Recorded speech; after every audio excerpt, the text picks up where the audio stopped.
সময়টা 2024-এর মার্চ মাস। প্রথম যেদিন জানতে পারলাম গায়ত্রী আমাদের জীবনে আসতে চলেছে, অনুভূতিটা স্পষ্ট মনে আছে। বিশ্বাস, অবিশ্বাস, আনন্দ, উত্তেজনা, ভয় সব ধরনের অনুভূতি মিশিয়ে একটা মিশ্র অনুভূতি। আমি জানতে পেরে প্রথমে তোমাকেই জানাই। হ্যাঁ, আর আমি তো শুনেই আনন্দে লাফিয়ে উঠি। তোমাকে শুভেচ্ছা জানাই। আমাদের দুজনের একসঙ্গে দেখা একটা স্বপ্ন সফল হতে চলেছে।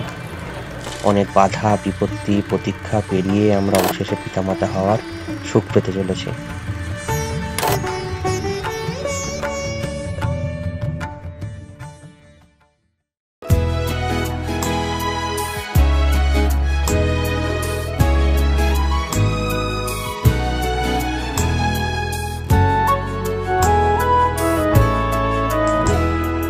তারপর এলো বহু প্রতীক্ষিত সেই দিন, 27শে নভেম্বর 2024, সকাল 10:11 গায়ত্রী তোমার কোল আলো করে ভূমিষ্ঠ হলো।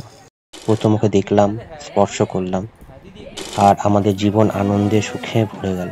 ফুলে ফুলে ঢোলে ঢোলে বহে কি মৃদুবান, ফুলে ফুলে ঢোলে ঢোলে বহে কি মৃদুবান। এখন গায়ত্রীকে নিয়ে খুব ব্যস্ত আমরা, বিশেষ করে আমি। সকালে ঘুম থেকে উঠি, গায়ত্রীর দিন শুরু করে একগাল হেসে।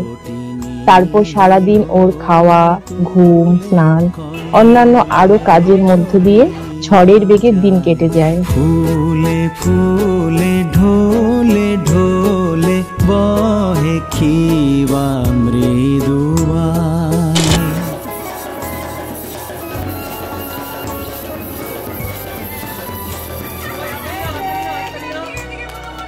এভাবেই দিন কাটাতে কাটাতে আজ গায়ত্রীর শুভ অন্নপ্রাশন।